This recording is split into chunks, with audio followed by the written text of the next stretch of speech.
क्या आप जानते हैं कि बी टाउन को फैशनेबल किसने बनाया है? और क्या आप ये गेस कर सकते हैं कि वो कौन सी एक्ट्रेस है जो इंडिया के यूथ में फैशन इन्फ्लुएंस कर सकती है और करती आई है? हम बात कर रहे हैं प्रियंका चोपड़ा जोनस की। हमेशा से ही अपने आइकॉनिक स्टाइल और कॉन्फिडेंस को लेकर पीसी सभी होम ग्राउंड और इंटरनेशनल फैशन डिजाइनर्स की चॉइस रही है।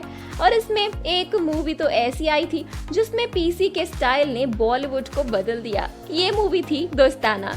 दोस्ताना में प्रियंका को डिजाइन बी टाउन के एस डिजाइनर यानी मनीष मल्होत्रा ने किया था और उनकी हर एक आउटफिट काफी हिट साबित हुई थी।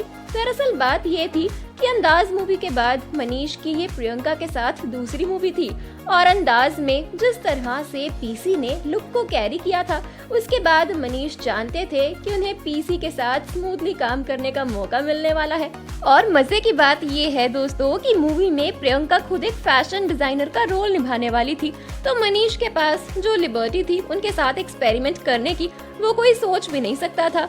इसी वजह से इंडस्ट्री में आया fashion revolution. Tank tops, shorts, denim jackets, funky jackets और ना जाने क्या क्या मनीष ने प्रियंका को पहनाया था, जिसके बाद से इस वेस्टर्न कल्चर की मानो लहर ही आ गई है। और मेन बात ये है कि मनीष ने लुक को क्लासी और चिक रखने के लिए कोई ज्यादा पैटर्न्स या प्रिंट्स भी नहीं लिए थे। सब कुछ सिंपल और प्लेन रखा गया था ताकि वो ए क्लास वाला लुक प्रियंका पर दिख सके, और हुआ भी यही था। प्रियंका का सिंपल येट एलिगेंट स्टाइल लोगों को खूब पसंद आया।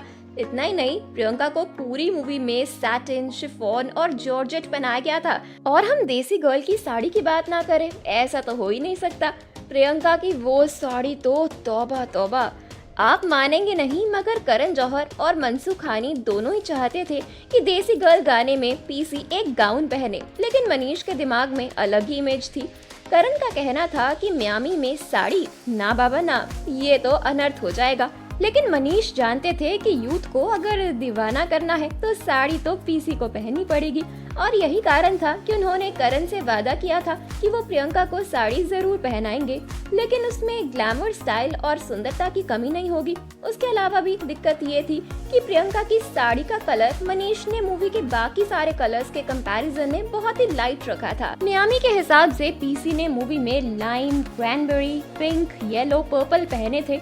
वहीं प्रियंका के डस्की स्किन टोन पर लाइट ऑरेंज या पीच टाइप साड़ी उन पर कई अजीब लगती तो, मगर मनीष ठहरे एस डिजाइनर, तो वो जानते थे कि वो सही कर रहे हैं। वो जो लुक मनीष के दिमाग में था वो शायद ही कोई उस समय पढ़ पा रहा था। लेकिन बाद में जब गाना आया और हमारी देसी गर्ल ठुमके लगाते हुए नजर आई थी, तब करण और बाकी सभी के डाउट्स क्लियर हो गए थे।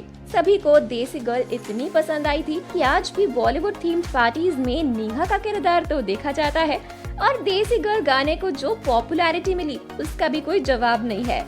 गाना उस साल का सबसे बड़ा हिट साबित हुआ था और प्रियंका को बाद में देसी गर्ल नाम से भी जाना गया। खैर, इन सब में प्रियंका हमेशा ही हर चेंज के लिए तैयार थी और उन्होंने करण और मनीष पर सारी जिम्मेदारी छोड़ दी थी। अपने एक्टिंग और डांसिंग स्किल से ही प्रियंका ने दुनिया को जीतना चाहा है, तो बस इस बार भी यही हुआ। आज तक भी उनका ये कैरेक्टर रेप्लिकेट कर पाना एक्ट्रेसेस के लिए डिफिकल्ट हो रहा है। अब जब दोस्ताना 2 आ रही है तो देखना ये होगा कि इसमें क्या आइकॉनिक करते हैं मनीष मल्होत्रा। तो बने रहिए हमारे साथ और देखते रहिए बॉलीवुड स्टूडियोज।